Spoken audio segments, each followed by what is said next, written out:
And we're still talking with Susie Avery, David Dulio, and Jill Alpert. And coming up this week is the Democratic National Convention. It kicks off August 19th to the 22nd in Chicago. Jill, I assume you're going to it? I'm going. I'm working.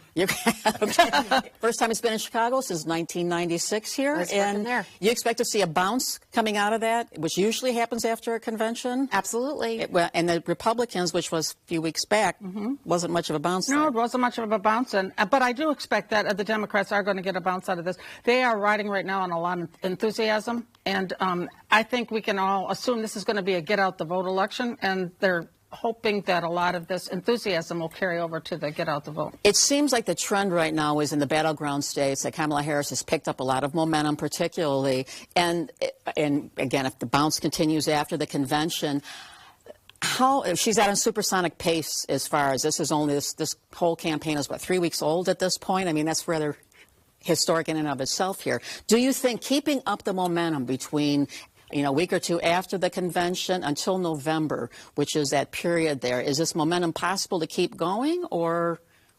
It's possible. I think the Trump campaign and its allies are going to have a lot to say about that, too. They are, after the convention, I think, really, and maybe even after Labor Day, they're going to really start to engage and try to drive up Kamala Harris's negatives. We're going to see here in Michigan just negative ad after negative ad after negative ad from both sides. From both sides. And, I mean, yeah, absolutely, and it works. The consultants wouldn't use them if they didn't work.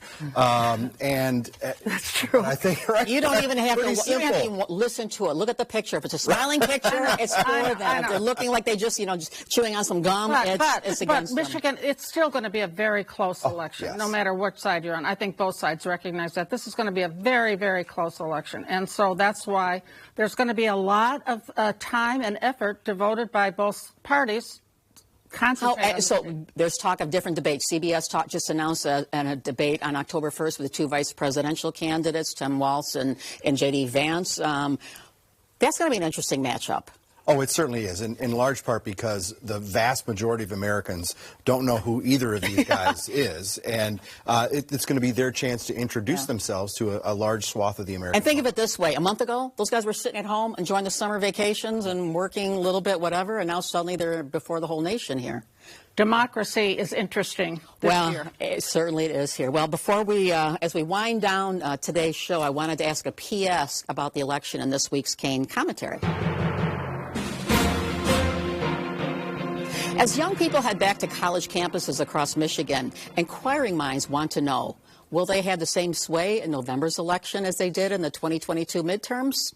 It's hard to forget what happened 2 years ago. It was after midnight, and students at U of M, MSU, Wayne State, and other schools were still lined up, despite the rain and cold weather, to vote hours after the polls officially had closed to let their voices be heard. It fueled the blue wave that took over Michigan and other states as Democratic candidates went up and down the ticket. Back then, the inspiration for many was the Supreme Court's controversial overturning of Roe v. Wade. This time, abortion rights remains an issue. So too the crisis in Gaza. Will the Kamala Harris-Tim Walz ticket inspire them? Or will Donald Trump J.D. Vance ticket do so?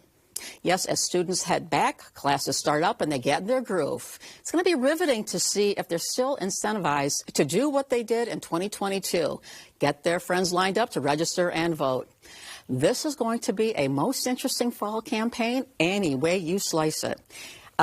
Quick question here for you. Gretchen Whitmer obviously is not involved with the official ticket here. What do you think's ahead for her? World is her oyster. Great record, great accomplishments, nationally presenced. Yeah, rising star. Did you read her book? Not yet. Okay, so on your summer reading list still.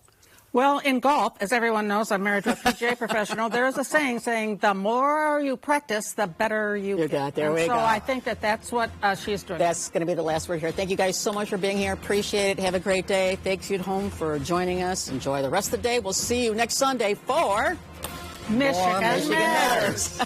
Have a great one.